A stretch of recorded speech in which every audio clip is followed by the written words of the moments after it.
Hey, it's me, Vicky Marie. So no chatting on this video. I know you like to chat or you like to hear me chat sometimes. For this video, the purpose of it is to give you a summary of the inquest. You know that I covered the inquest and I covered it sort of live both days. But obviously they're quite long videos, and I wanted to just make a video that literally is just all the points that came out during the inquest. So you can listen to it, you can read it, and you can make what you will of it. So we all know what the result was in the end. I'm not happy with that result, as I think you know. And I think there's many times in these salient points that you will see why. And I think you too probably feel the same way if you're watching this. So, with no more ado, I'm going to start with, it was the Manchester Evening News that I found really useful because it gave a concise but comprehensive insight into what was going on, didn't it? And there's a couple of things that maybe they didn't cover or they were different from other coverage. And when I come to that, I will point that out. So I'm literally going to start from day one, just reading out and showing you on the screen what happened on day one in the morning, day one in the afternoon, and day two in the morning and the afternoon. So I hope you find it interesting to listen to. Maybe it'll remind you of some things you'd forgotten or some things you weren't quite sure about, etc. So it's all the most important points of the inquest. Okay, so I'm going to share what I'm reading with you.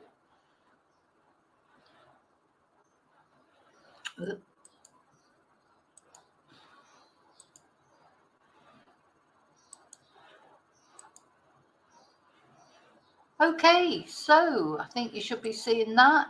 Yes, this is day one.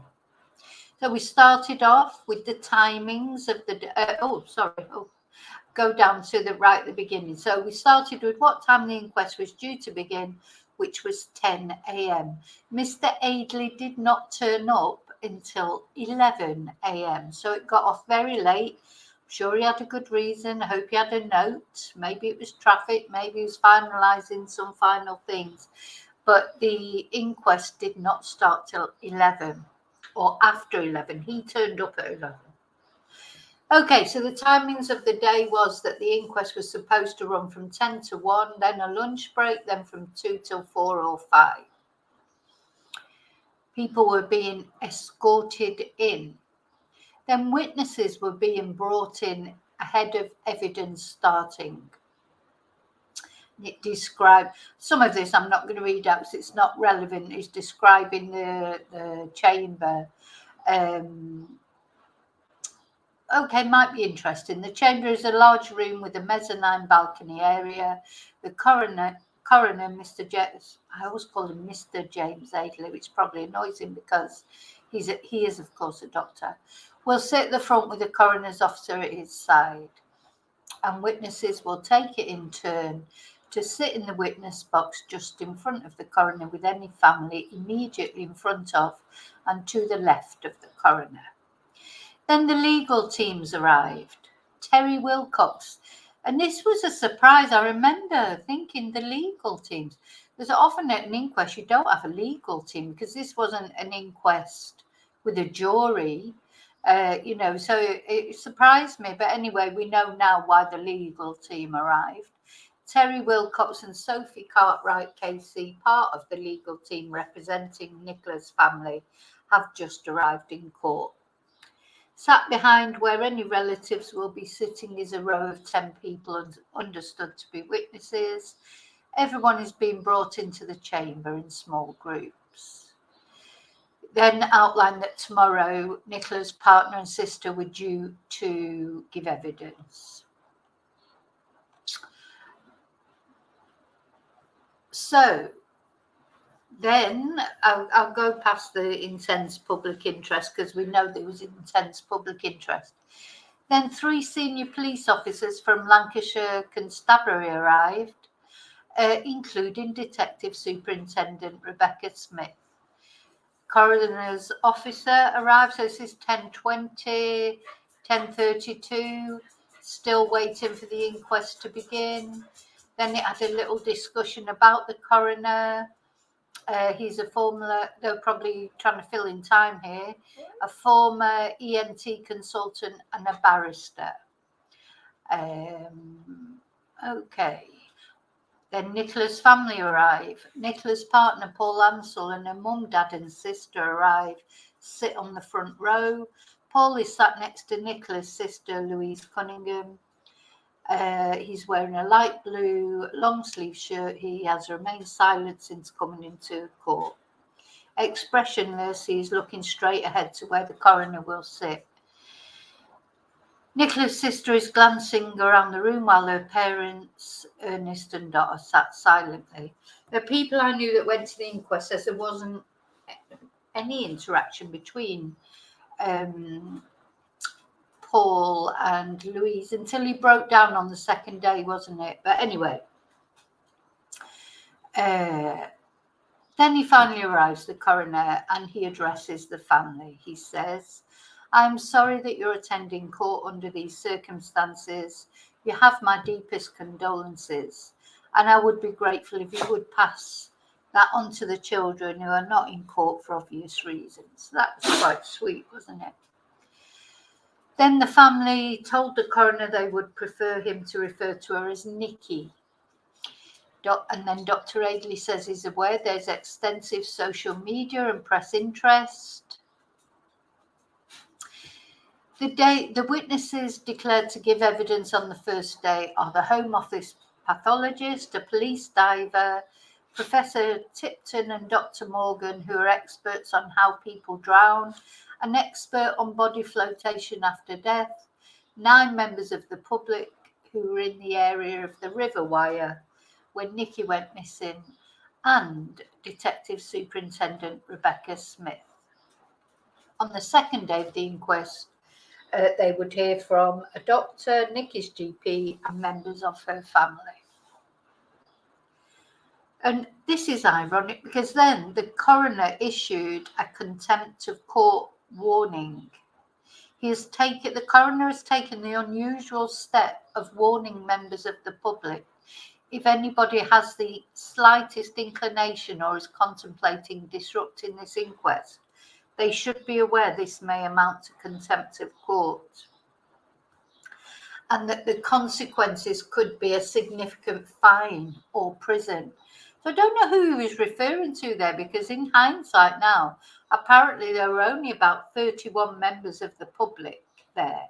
So, and obviously, and the only people that were actually aggressive at that inquest were some of Nicola's friends who were aggressive towards people that had come to see the inquest, who maybe were not from the village. So it's quite ironic, really, isn't it? It's as if he was really saying to the people that were in the public gallery, I suppose, if they caused any, but why would they cause any problems? And the only ones that were, as I say, that were aggressive were the so-called friends of Nicola, who had a go at the people that had gone to attend the inquest. So who's got the lack of respect, I would say, there? Anyway, then we heard from the pathologist. And this sort of, the pathologist said there were classic signs of asphyxia. And asphyxia can happen as a result of drowning, apparently. So this is Home Office pathologist Dr. Alison Armour. Okay, she's giving evidence. She carried out a post-mortem examination on February the 21st, 2 days after Nikki's body was found. Now, her testimony caused a stir, didn't it? Because, well, first of all, we should mention that this particular pathologist, who we didn't know who it was going to be until this day, that was the email that I sent to Dr. Aidley asking who the Home Office pathologist was going to be, and he said he wouldn't say. Now maybe I understand a bit better why he wouldn't say, because this pathologist has got problems, problematic verdicts or problematic findings that she's had before, which maybe one day I'll do a video on that, on a little girl called Poppy. And so it unfortunately sort of takes away from her credibility a bit, I think. So surprised she was asked in a case as sort of high profile as this, with the, with this sort of problem she's got in her past. But anyway, let's hear what she said. She said there was a bruise on the back of Nikki's left thigh and grass vegetation around her foot. There were several other bruises on her body, including both on the front and back of her right arm. Now, this was totally dismissed. These are things that are causing people consternation, the bruises. Now, if she's saying that these bruises came from falling into the water, she should have said that. She didn't say that. Anyway, she said there were no signs of trauma to the neck, and an internal examination found classic signs of asphyxia, which is as a result of drowning. She said she had not been drinking before her death. There was no alcohol in her. Oh, so the coroner asked her, at the time of her death, she had no alcohol in her bloodstream. And Dr. Armour replies, that's my opinion. Now, I just want to say that because there was another Mark Williams Thomas, he did tweet at this time. Now, it isn't in this this sort of précis, like this summary from the Manchester Evening News, but he did tweet at the time about the blood on her chin, and that's another thing that's caused a lot of consternation. How do you still have blood on your chin for a start after being in the water for 23 days? And where did that come from? Maybe it maybe it's all these maybes that I don't like about this case. Yeah, maybe if she fell in, she did bang her chin. But would it really be there 23 days later? This is why nothing adds up. Anyway, so the cause of death was given as drowning, and Dr. Armour concluded that Nikki was alive when she entered the water. She said, I have concluded that the cause of death was drowning because of the following factors: the watery fluid within the stomach, the lungs showed typical or classical features we have seen in cases of drowning. And when she was asked if there were any signs she'd been assaulted, she said, no, there was not. And she said the presence of the watery fluid along with the lung changes, in my opinion, confirm that Nicola Bulley was alive when she entered the water. Then we had PC Plod, didn't we? Oh, now I just want to say that from listening to from what people have told me who were there at the inquest, they were very big bruises that she had as well. One was an L-shaped bruise on her thigh, or so to me that needs further investigation. Should have been investigated further or explained further. What's the point in presenting something and then not explaining it? Anyway, then we had PC Matthew Thackeray from the police's Northwest Underwater Diving Team, who has been a police diver for 8 years. Now, a lot of you will have seen the video of him actually, going into the water, which proved absolutely nothing. If anything, it proved to me that there's no way that was an accidental death. So this was a strange thing as well. Anyway, he's using a series of photographs to point out the location and the bench where Nikki's phone was found. These pictures were taken to try and show the slope down the banking towards the river itself. I think we've all seen that. And I've had several emails from people who walk their dogs in that area who have told me there is no way you could just fall in. You could fall and you would hit the bank, but you'd have to be standing right at the edge to fall in. And PC Thackeray said that although the river level was higher than normal, there was around a 1 metre drop the day Nikki went missing. Then he starts talking about how it's difficult to get out of the water there. Now, if in the future you can pause these and you can read, I'm not going to read the whole thing because it makes the video too long. But he talks about how difficult it was to get out of the water if you were in the water. But again, this is if you went in the water. And if you watch that video, that's what he says all the way along. If she did fall in, if would have, this is what drives me mad about this. Here he is again. So the water temperature was 4 degrees centigrade. And he says, if you're not used to it, then entering water at that temperature would lead to cold water shock. You know, if she went in the first place. And it shows, that video shows him going in, how shallow the water is. He's paddling through that water. When he tries to lie on his back, he doesn't move enough. He has to stand up again. Absolutely ridiculous.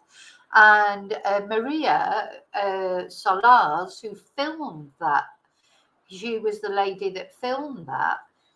She said, you know, it was really, he found it was difficult to go over the weir because the water wasn't flowing strongly enough.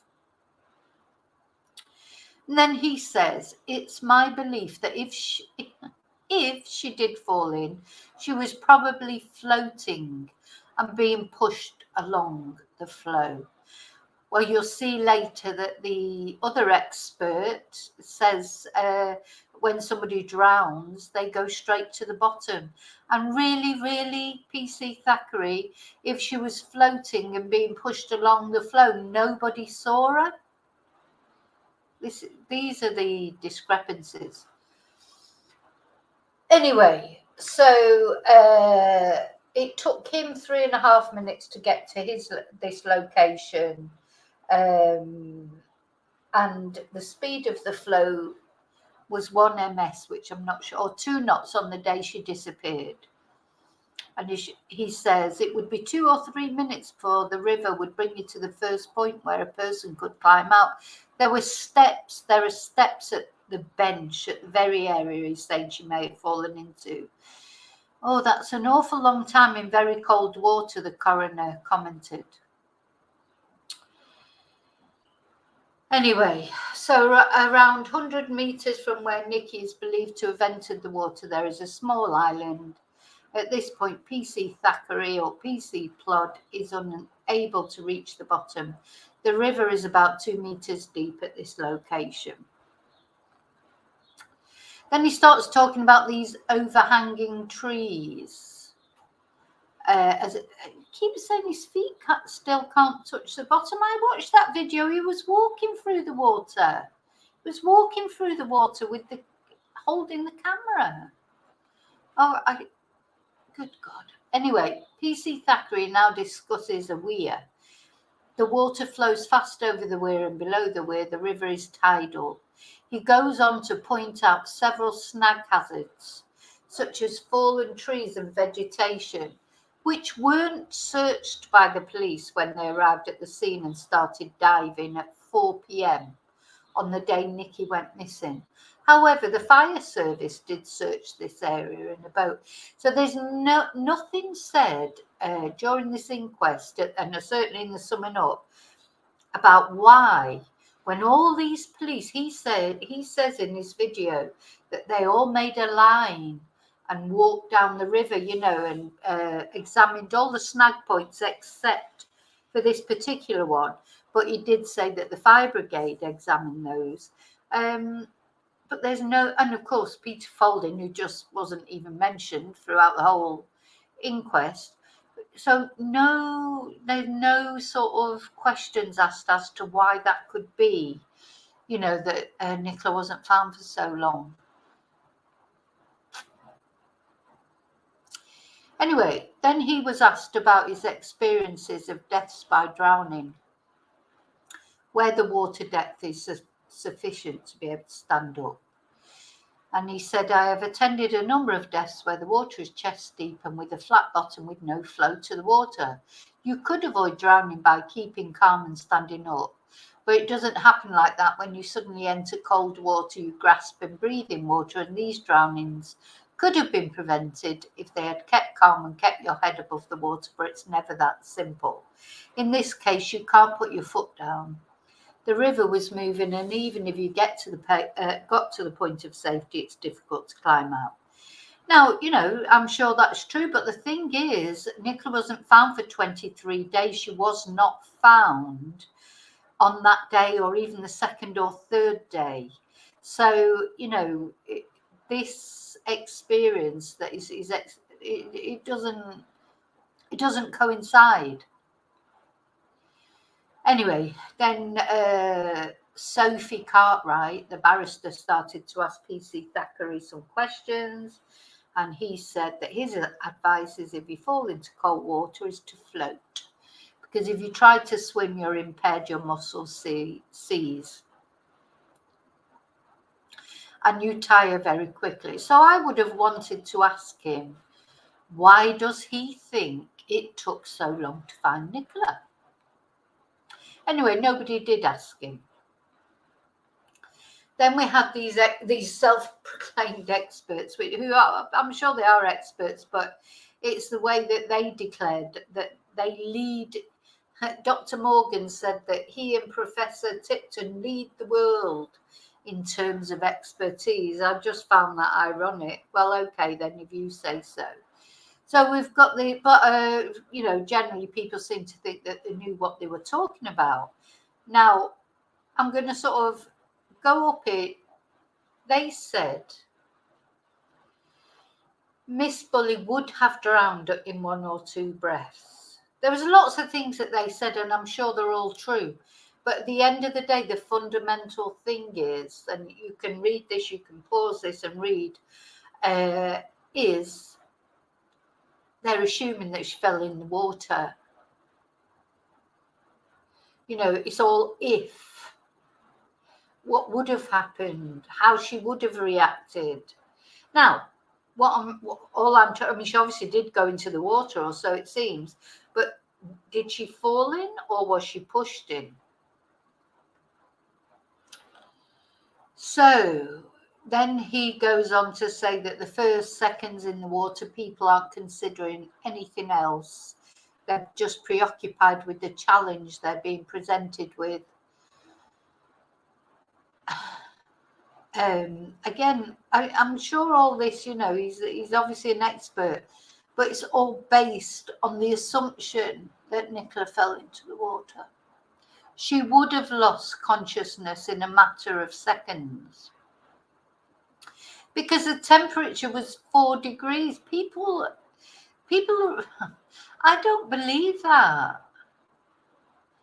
Oh, well, I hope I never find out. But anyway, he said that a person will lose consciousness within around 25 seconds.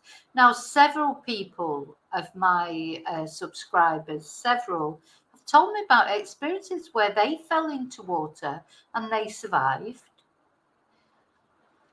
I mean, maybe she did panic and maybe that was it, but I don't know. Too many ifs and buts for my liking.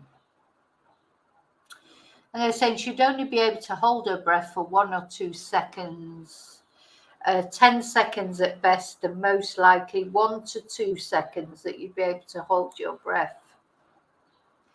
And when the lung damage or the amount of water inhaled gets to a certain point, the heart will stop pumping and the brain switches off.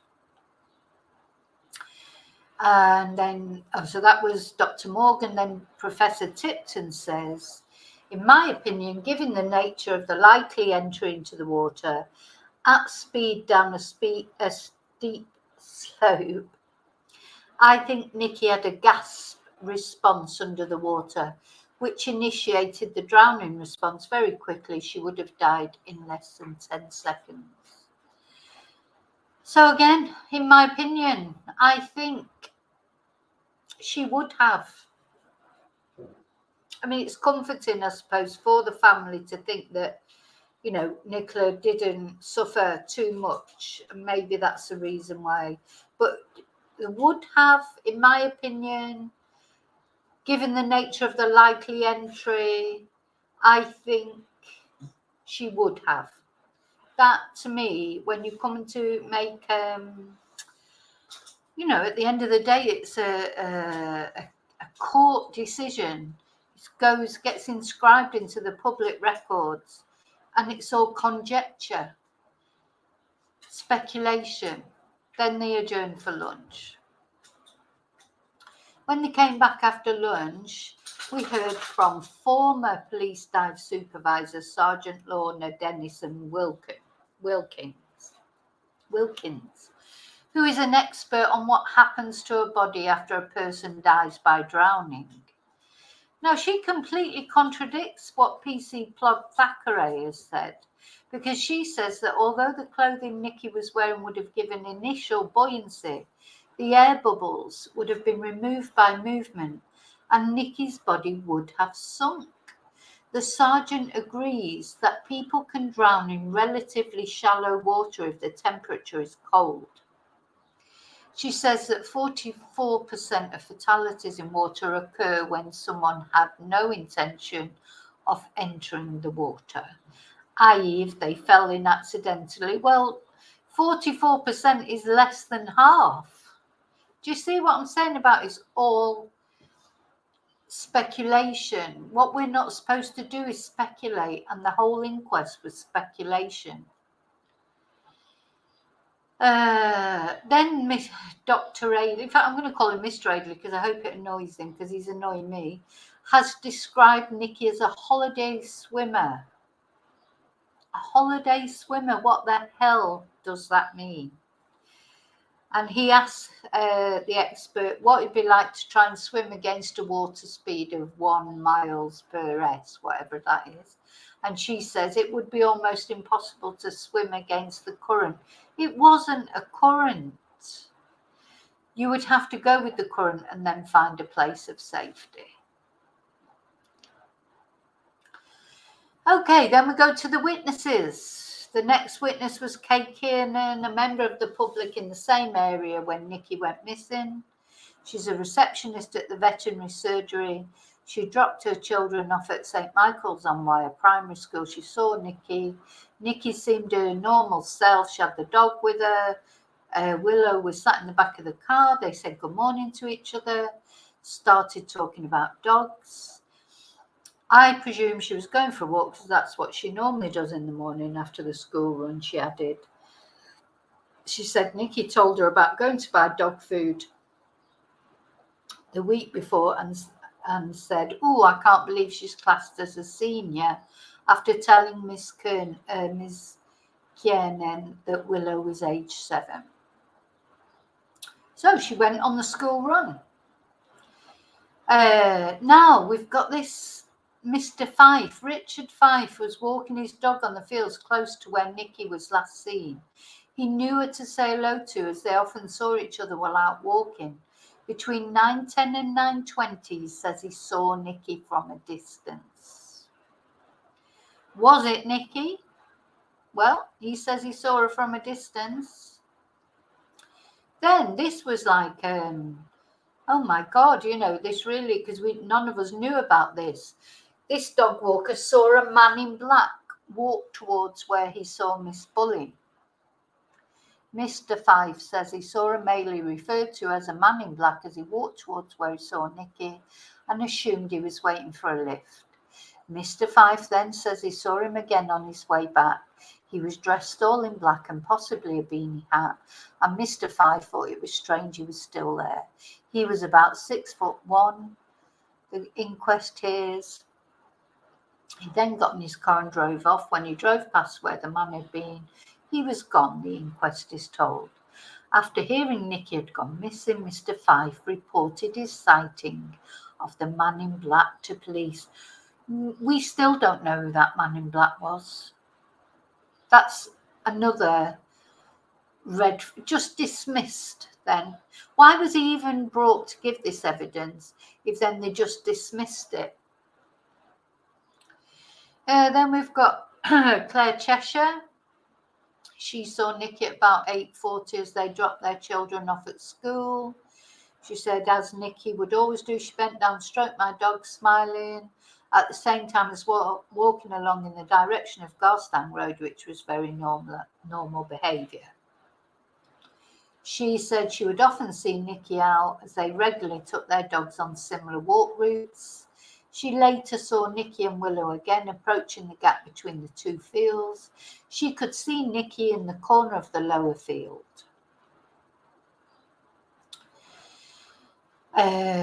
Miss Cheshire was asked what Nicky and Willow were doing. She says it looked absolutely idyllic. From having a younger dog pulling on a long lead, I looked up and my thoughts were, that's where I want to be with my dog. She was walking along and Willow was running up and down the banking, just having a lovely run and play around the field. Miss Cheshire said that other than Penny, who owns the caravan park next to the river, she didn't see anyone else other than one dog walker much further down. I did not see anyone enter, she said. So she obviously didn't see the man in black. Miss Cheshire said she left the field at around 9:15 and was captured on nearby CCTV at 9:18. So then we heard from Lucy Musella, a waitress who'd been texting Nicky to arrange a play date between their two daughters. Nicky had texted Lucy the night before she went missing, but Lucy only saw the text on the Friday morning, the inquest is told. Lucy replied at 8:13. She said, I said my daughter would love to come and play.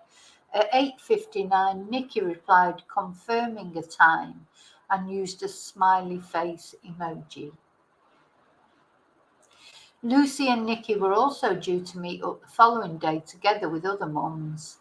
The inquest is told we were going to be meeting up a group of mums on a Saturday night for a few drinks. Now, the next witness is Penny. Now, she appeared as a witness on Zoom for some unknown reason. She didn't actually attend the inquest. Maybe she just didn't want all the hassle. She has taken a lot of hassle, whether it's deserved or not, I don't know, but she has. So she took her dog for a walk at 9:30 and found Willow with Nicky nowhere to be seen. So where are we here? Where did she see? Who was the last one before that? So at 9:15, she says, the other lady, Miss Cheshire, said she left the field where she'd seen Nicky. And then 9:30, she found Penny apparently found Willow with Nicky nowhere to be seen. As I came around the bend, I came to a stile. I tied up my dog and climbed over the stile. I saw this Springer Spaniel. It was near the bench, and then it was going towards the river where it drops down really steep. Now, I just want to remind you of something that Sally Riley said in one of her very first interviews. She said the dog was found an hour later. You know, these are the discrepancies that make this case mysterious and make people wonder about it. Anyway, she said it wasn't doing anything chaotically, but it was a bit giddy. And, you know, if Nicola did go in the water there, maybe it would have been running around there. But anyway, she said, I saw a mobile phone on the bench, and between the bench and the river, I saw a bundle in the grass. I walked down and it was one of those dog harnesses. So this is at 9:30. Then, of course, Susan Jones, the wife of Roger Jones, a dog walker who Penny had, isn't this her sister? Anyway, so this is a dog walker who Penny Fletcher had tried to call to ask for help after finding Willow. So she's the next witness. So Roger was out walking the couple's dog Jet, who Susan says has since passed away. That's very sad. So that was the dog that was on the, because of course we all called him Ron because the reporter on Sky News was referring to him as Ron. And that will be the dog that, you know, famously went to the loo right on Sky News. Bless. Anyway, she says she called her husband at 10:12 a.m. So that's 40 minutes later, isn't it? Anyway, see, the timeline's never worked, has it really? She says Roger said there's a phone on the bench, but I don't know how to work it. The inquest is told she then quickly walked to the riverbank where Roger was. Susan picked up Nicky's mobile phone. It showed the image used as the lock screen was one of Nicky, Paul and the children. Roger recognised Paul but didn't know where he lived. Susan then came across Anne-Marie Fletcher, Penny's daughter-in-law, who recognised Nicky from the picture and called the school. She has children who go to the same school as Nicky's two daughters. Now, I've got two problems with this. First of all, how did she come across her? What, was she walking a dog? I mean, where was she? Came across her, she was just walking around the field. And why was she not called as a witness? Why was Anne-Marie Fletcher not called as a witness? Anyway, the inquest is, and this is another key thing for me, the inquest is told Anne-Marie managed to get hold of Paul on the phone.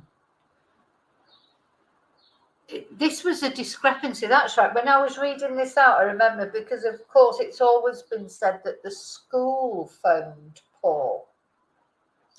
Paul himself said the school phoned him and said, bit of a weird one. Now, according to this, you know, this is the Manchester Evening News's take on it. It may not be correct. This is saying that Anne-Marie managed to get hold of Paul on the phone. So who phoned Paul? Was it Anne-Marie or was it the school? So we need that clarified. That's another thing. It's all, why is everything in this case just so murky? Anyway, Susan said Anne-Marie was on the phone to Paul, and when she came off the phone, she said Paul had said she is struggling. So these were Paul's first words. She's struggling. Before he knows anything. So he's just been phoned up, told that his dog's just there, his partner's disappeared, and her phone's been left on the bench, and he goes, oh, she's struggling. It's like he was trying to say something straight away. Anyway, the inquest is told Paul arrived at the scene around 10 minutes later after putting on his gym gear. Well, it doesn't say that, I'm saying that. Susan said she then put the harness on Willow. And this is key, I think. She was okay. Why did she put the harness on Willow? But anyway, she was okay with the harness, and I started to walk the dog towards the metal gate. This is Anne-Marie saying this, and the dog wouldn't move. But when the dog turned round, there was a retractable lead hanging down, and when I moved that, she was fine. So, not quite. So, is that like making it sound as if, did Nicky just let go of the lead? You know those retractable leads, if you just let go of them, they go woof like that and, you know, go back into the thing. So I suppose if Nicky had fallen in the water, did she have hold of the lead and then she let go of it? Or why was that lead on? Just another anomaly. Then we come to the screams. So as if everything's not confusing enough, we've had the man in black, and who phoned Paul? Was it Anne-Marie? And why was Anne-Marie not a witness? Now we've got screams. Two women telling the inquest of hearing a scream near the riverside. Nurse Helen O'Neill, she was with her dogs in the garden of her house on Allotment Lane. I heard a scream. It's not an alarming noise. It was just over in a couple of seconds. I'm quite used to hear. I was just watching something this morning, another true crime video, because I'm always watching these kind of things. A woman, just one scream. One of the neighbours said, "Oh, I heard a scream." Wasn't a neighbour, it was somebody in a house. Heard the scream, just one scream. Thought nothing of it, because I don't think you do. You hear one scream, you don't think anything of it. Especially, it sounds like here she says, "I'm used to hearing the children in the school out back, but it was not that noise." I vividly remember thinking it's unusual at this time. So she noticed it. In my head, I had two females walking along by the river, and one jumped out on the other. It sounds like it was a scream of shock or surprise. I didn't think anything about it until later on. There were no other sounds for me to be concerned about. Anyway, the other witness, Veronica Clayson, who's a housewife and club secretary for the village tennis club, said she was just about to get into the car and she heard a scream. A very short scream. And my immediate thought was somebody's having a bit of fun at the back of the graveyard. Miss Clayson said it was an inhale scream. It just makes me laugh because I'm thinking of Katie Hopkins' take on that. An inhale scream, like a sharp intake of breath. I suppose it could have been her going into the water. I'm not saying that she didn't go into the water accidentally. The whole point that I'm trying to make is it is not clear. Anyway, this is the first time that the Fitbit watch that's been so sort of, just such a mystery in this case. The Fitbit watch and the Mercedes car keys were recovered with her body. And, this must have been Rebecca Smith, her Fitbit watch. Because she was asked what was found with her body, and she said her Fitbit watch and a set of Mercedes car keys. And then we come into the weird things about the Fitbit. So it stopped recording steps beyond 9:30. So we can presume, I don't even know what we can presume, to be honest. But anyway, Miss Bulley's Fitbit watch stopped recording steps beyond 9:30 on the day. Oh, so this was DC Keith Greenhalgh, he was the digital specialist. Nicola Bulley's iPhone was recovered from a bench. The phone was intact. There was no sign it had been in the water, but there were no further steps recorded on the Fitbit beyond 9:30. So the detective says he believes Miss Bulley fell into the water between 9:18 and 9:30. He said inquest analysis of her iPhone and Fitbit watch data suggests she very possibly entered the water at 9:22. Very possibly. I'll tell you what, if I'm ever up in court on trial, I hope I don't have any of these people, trying to sort of, maybe I would hope for them to try and prove that I've done something. These are the most ridiculous things that I've ever heard. Everything's very possibly, if, would, could have, should have, crazy. Oh, and then that was day one. The inquest adjourned for the day. So let's go on to day two.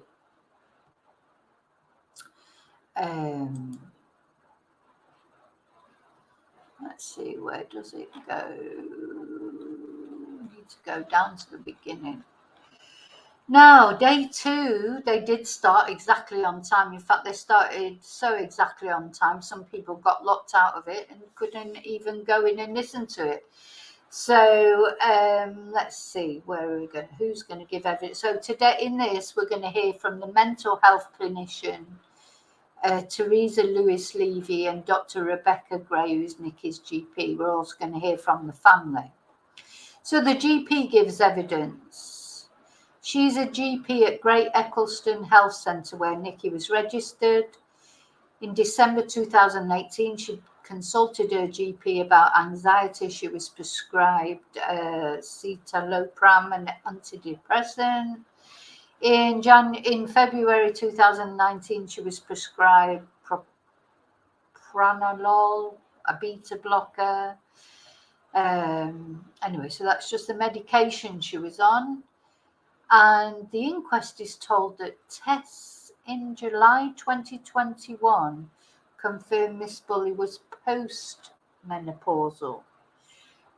That means she's been through the menopause, so it's not perimenopause, is it? That is actually post-menopausal. In other words, that she'd been through the menopause.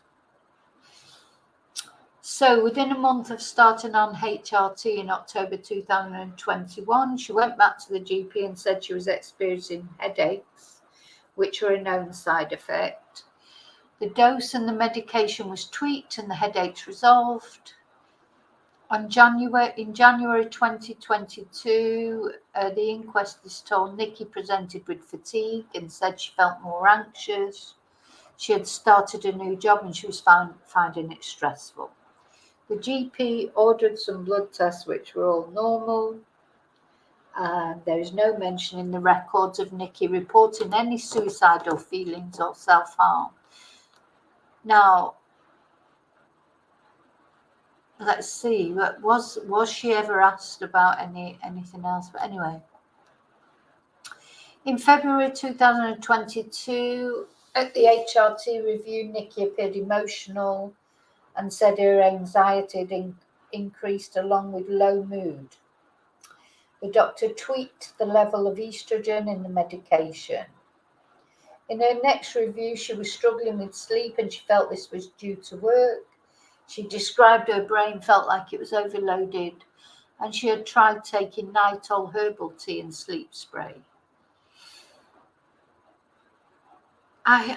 This next thing I think is so suspicious. So as far as I know, the GP was not asked, because some people are saying, oh, she didn't say anything bad about Paul and there was no question of domestic violence or whatever, but was she even asked about that?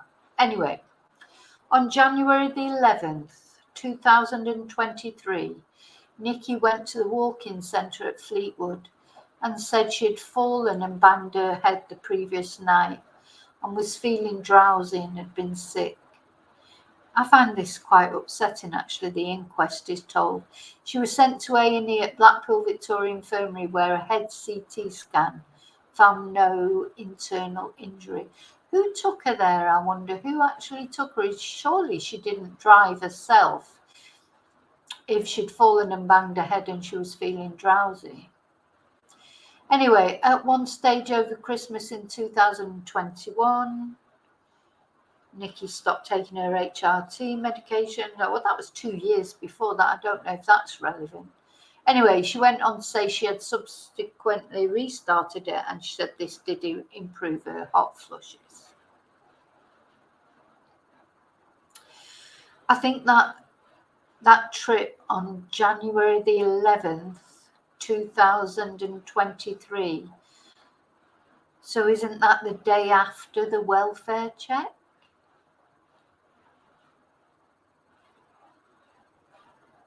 Wasn't the welfare check on the January the 10th? And so she's gone the next day to the walk-in centre at Fleetwood and said she'd fallen and banged her head the previous night.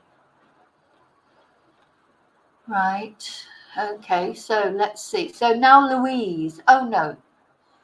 This is Teresa Lewis Levy, who attended the night of the welfare check. Yeah, so she says on January the 10th, so that's the night before she went and said she'd fell and banged her head. So on January the 10th, 2023, just 2 weeks before she went missing, Nikki's sister Louise Cunningham called the mental health team and asked for some assistance with her sister. The family was concerned with her increased alcohol use. Nikki had not wanted to engage with the children and had said she didn't want to be here. The team arrived at Nikki's home at 7:30. Nikki's partner Paul and her sister Louise were there, the coroner is told, together with police and a paramedic. And of course we don't have the webcam for this, because the police completely fucked up basically, but of course they didn't, because they've been cleared of any wrongdoing already by idiot Snowden. I shouldn't be doing this, because I'm getting a bit angry now, because I really do feel that Nikki was let down. I really, really do feel she was let down, but anyway. And people are saying to us, anyway, so Miss Lewis Levy says she spoke to Nikki in her bedroom. She was appropriately dressed and appeared to be intoxicated. The inquest is told Nikki said she had lost weight as a result of her increased alcohol use. Now, I read somewhere that she was 6 stone, but then I think, according to the autopsy, she was 8 stone.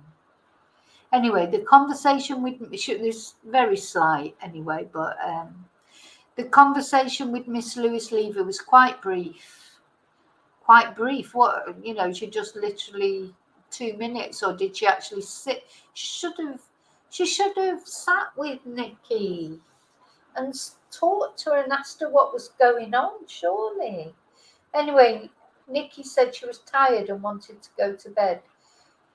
Miss Lewis Levy says that although Nikki was intoxicated, she wasn't slurring her words. But she was repetitive in saying she wasn't sure how this had happened. So how did she know she was even intoxicated? Maybe she'd been drugged, but she wasn't able to quantify that with an explanation. Well, Nikki, the inquest is told, was advised to go and see the GP the following day, but she said she couldn't as she was sorting her mortgage out. However, when Miss Lewis Levy spoke to Nikki's partner Paul, he said there wasn't an issue with the mortgages and it wasn't something that was being done the following day. So no, but Paul, maybe not, but because then she had to go to the casualty department, didn't she, with a head injury? Why is that not being sort of followed up? Then Louise comes along, and Louise is very upset, breaks down in tears. Nikki was her big sister. She was very much a planner. She was just amazing. Every Christmas, Mum and Dad would buy her a Springer Spaniel calendar, and every January, Nikki would transfer everything onto the new one with a colour-coded system. Very organised. Before having the girls, she was a mortgage advisor. After the kids, she resat her exams. She was just getting back into a routine of work again, and she was absolutely brilliant. So what they're trying to build here, which I think is fair enough, we knew that she didn't take her own life. She had a special bond with her dog Willow. She had a little bit of a blip over the Christmas period with her HRT. However, come January, she had started to get back to her normal self. Well, not really, because on the 10th of January, you had to call out someone to try and section her practically. Nikki has never ever confided in me about any suicidal thoughts or anything like that. So the coroner, Dr. James Abley, asks if this was something she had thought about taking her own life, would she just leave the dog in the field and go? Louise says absolutely not, no way. Referring to January the 10th, when the ambulance was called, Louise says it was a bit of a wake-up call for her, I think. She was fuming with me for calling the ambulance. She thought I had overreacted, and maybe I did, but she's my sister. And I was concerned. She started to get back to normal after that. Well, not really, because the next day she was in casualty having a CAT scan on her head. Louise said she last saw Nikki on Friday, January the 13th, having stayed with her sister for a few days after the incident on January the 10th. Okay, so then they talk about the booking of the spa day, what they used to call each other when they were children, etc. I don't think that's relevant. So she was excited about her career, apparently, according to Louise. She had really, this is definitely all about, they didn't want the self-deletion verdict, and I don't blame them. Now we have Paul. Now it doesn't mention it here, but Paul, oh, it does. So Paul is asked by the coroner, "You were Nicky's partner?" And he replies, "I am," making a distinction between past and present tense. Bit too much that really, isn't it? But anyway, he's very softly spoken and he sat with his arms crossed on the bench in front of him. And I know from people that were there, he was like sat leaning down with his arms in front of him. He was very sort of laid back and casual when the coroner was questioning him. But then he did break down because he was talking about her being happy about her work and her job. She was full of beans. He works at home for a US company, had been working till 1 a.m. the night before Nikki disappears. And the coroner says, "Was it just a normal morning?" And Mr. Ansell replies, "Yes." Well, that wasn't what he said to Dan Walker, was it? He said that everything was organised. Anyway, he said she would always do 2 loops of that field before heading back to the bench and picking the car up from school. So Mr. Ansell is asked why Willow's harness was off. Now, don't forget, this is the same Paul Ansell that said in the Dan Walker interview that the phone and the harness was a decoy. Now he's saying we would always take the harness off before going through the gate because she's a Springer. She's very erratic and into the bushes, so anything that's on her could get caught. We used to take it off, despite the fact I've seen loads of photos where she's still got the harness on. So he's asked by the coroner why the harness was in the grass and the phone on the bench. Mr. Ansell says, when she got back to the bench, how does he know? How does he know? He said it was a decoy. Now, suddenly he knows exactly what's happened. When she got back to the bench, she's still listening to a conference call. She must have put the phone on the bench and then gone to put the harness back on Willow. That's not what you said in the Dan Walker interview, Paul. At 10:30 a.m., roughly an hour after Nikki is believed to have entered the water, Mr. Ansell sent Nikki a text saying, "Have you got lost?" Which is a strange thing to say, but I think we can gather that Paul, he's not, he doesn't always express himself very well. So anyway, at 10:50, the children's school called him to say her phone and Willow had been found. But earlier they said that Anne-Marie phoned him. See, this inquest is total Jackanory, that's what it's full of discrepancies. It's full of speculation. It's full of things that don't add up. And then they say that we shouldn't speculate. The coroner also references Ring doorbell footage which shows Mr. Ansell leaving the house at around this time. Sophie Cartwright Casey asked Mr. Ansell to explain more about the successful meeting Nikki had with Love Holmes. She had agreed to be their sole mortgage advisor. The inquest is she came home in amazing spirits. Mr. Ansell reveals Nikki had a meeting planned at 11 that morning. She had quite a lot of paperwork to get ready for another meeting. She would always come home from her morning walk at between 10 and 10:15. When it got to 10:30, I started to feel a bit concerned. She was due to take her daughter to a gymnastics competition on the Saturday, which is why she'd arranged a play date for her other daughter. He describes Nikki as an incredible mum, an amazing mum.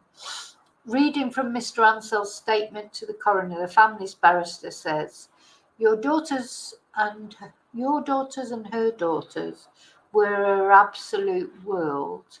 She adored nothing more than a walk with Willow in the countryside or a family walk in the hills, followed by a nice meal out.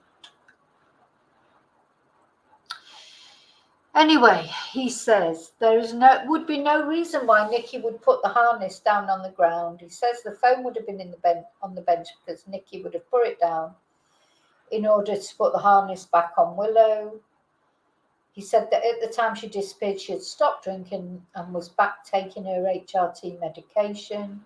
She was grateful for every day. She was an amazing mum and partner, and this gave her huge security. She focused on the important things and did the right thing by everyone. She was well respected by all who knew her. Everybody loved her. Okay, so why did he say to Anne-Marie, oh, she's been struggling?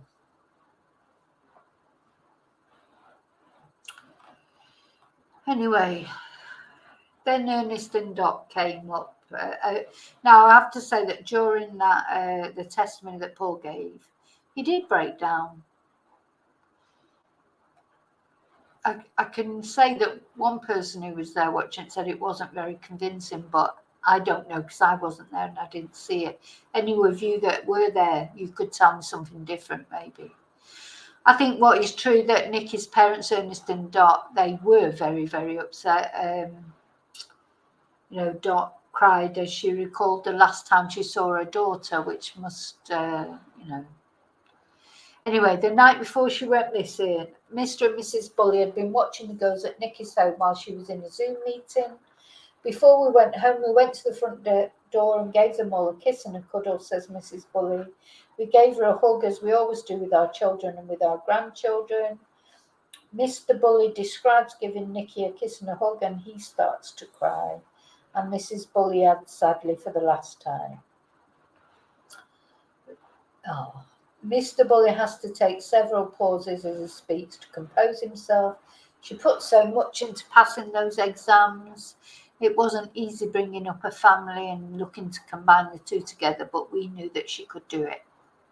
And Mr. Bulley says as a little girl, she was always dancing around in her tutu, and as a teenager, she wasn't any trouble. Now, this is a key event, as they say, and it is, because then this is when the barrister urges the coroner to return a conclusion of accidental death. And Miss Cartwright, Casey, tells the coroner the conclusion he should return is one of accidental death. She says the phone evidence, post-mortem evidence, expert evidence, and eyewitness accounts all point to Nikki's death being an accident. What occurred on the riverbank at probably sometime shortly after 9:18 was a tragic accident for Nikki. Absolutely no proof of that at all. It's just as much proof that somebody pushed her in. There's no proof of either. So she urges him to find at approximately 9:30 a.m. Nicola Bulley, on the balance of probabilities, died in the river due to an accidental death. Despite the man in black, despite the screams. Okay, so the evidence ends. He comes back with his conclusion. He's been told, don't forget. And he comes back with that conclusion. The coroner sums up the case. He's back in court and summing up the case. He reminds all present that the inquest is not dealing with the police operational response to Nikki's disappearance. He says Miss Bulley was last seen alive by fellow dog walker Claire Chesham at 9:10. At 9:18, she adjusted the volume of her conference call on her mobile phone. Keith Greenhalgh examined her Fitbit. It recorded steps in 15-minute segments. On January the 27th, she walked 4,548 steps between 8 and 9:30. Between 9:15 and 9:30, she walked 273 steps. No further steps after 9:30. 9:22, the Fitbit recorded a substantially increased heart rate. So I think we can gather that whatever did happen, happened then. Penny Fletcher arrived at the bench at 9:33. Miss Bulley was nowhere to be seen, but Willow was found, and the dog's harness was found between the bench and the river. Now, of course, I haven't mentioned yet, it didn't come up on this, but the Fitbit continued to show movement for a substantial amount of time afterwards. So the riverbank, he adds, had an almost vertical drop. At the base, a stone wall had been built to prevent. There were steps, though. It doesn't mention about the steps to prevent further erosion, and this provided no footholds or handholds.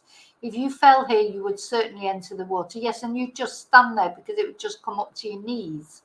He said the opposite bank, 20 metres away, was also a difficult site to climb out from. And the coroner said the flow on the river on the day Miss Bulley died made it almost impossible to get out. It's just not true. Not true. Anyway, then he goes on to talk about the, in his summing up, the coroner says Miss Bulley would have been unable to reach the bottom of the river until she had travelled for at least 40 metres downstream. 2 world-class experts said she would have been overwhelmed by cold water shock after falling into the water. The water temperature was 3.6 degrees, though they said 4 degrees earlier, and it would have elicited a powerful response in her, blah, blah, blah, blah, just not true, no evidence. Adrenaline is released immediately, which can cause a person's heart to stop instantaneously. If this doesn't occur, there is an overwhelming urge to gasp. So all these ifs. There was a good chance her first breath was underwater, even if she was above the water. It's just too many ifs. The coroner says the evidence showed Miss Bulley would have died before reaching the first point in the river where she could have touched the bottom. She could have touched the bottom right where she fell in. She had no alcohol in her bloodstream at the time of her death, and the cause of death was due to drowning. He says that the evidence was such the shock of immersion, Miss Bulley was unable to stand up or float. The more I read it, the more I just think it's ridiculous. Anyway, he addresses possible involvement of third parties. He says all of the witnesses who were in the area did not note anyone suspicious, apart from the man in black who was seen twice by the same person. Detective Superintendent Rebecca Smith said CCTV of 3 of the 4 entry points to the field. 3 of the 4 showed nobody acting unusually. CCTV from the 4th point only showed one direction, but this also showed nobody. Police contacted the owners of 700 cars which passed the road and examined dashcam footage, but nothing unusual was spotted.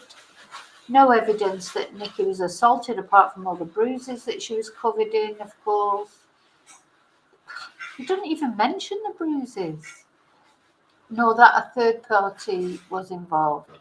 So, coroner records conclusion of accidental death.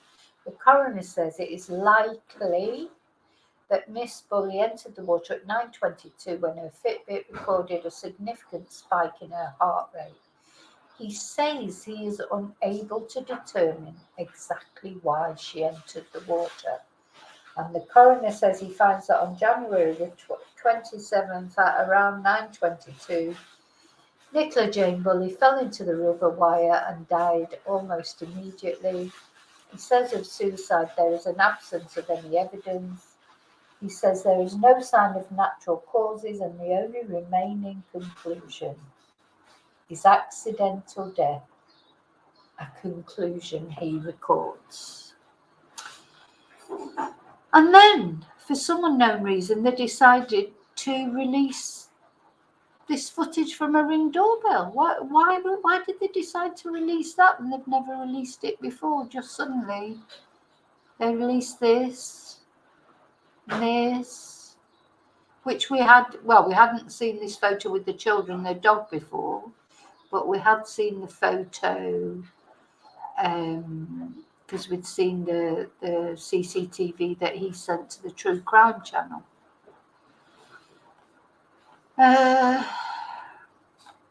Anyway, then of course there was the police statement, etc. I'm not going to go into that now because I've spoken quite a lot and my face is hurting. But I just wanted you to have I just will read this because they say, I hope that His Majesty I hope that His Majesty's coroners clear and definitive findings, which clear and definitive findings were they, will put an end to ill-informed speculation and conspiracy theories which have been so damaging to Nicky's family and the community of St. Michael's. But you know, there's some people in that community have emailed me and said they're not happy with it. So, you know, not everybody, you know, some people that actually live in that area, they're worried that they've got to go walking there they still don't know who the man in black was. Okay, anyway, that's it. I'm going to go. I'm not going to prevaricate anymore. Just so there you go. You've got the concise summary of the inquest for you to listen to, read at your leisure, and let me know your thoughts. So remember to always live and love very wisely. Don't go walking at the side of rivers, especially if there's a man in black around. And I will see you as always very soon in the next video. And until then, may your God always go with you. Thank you.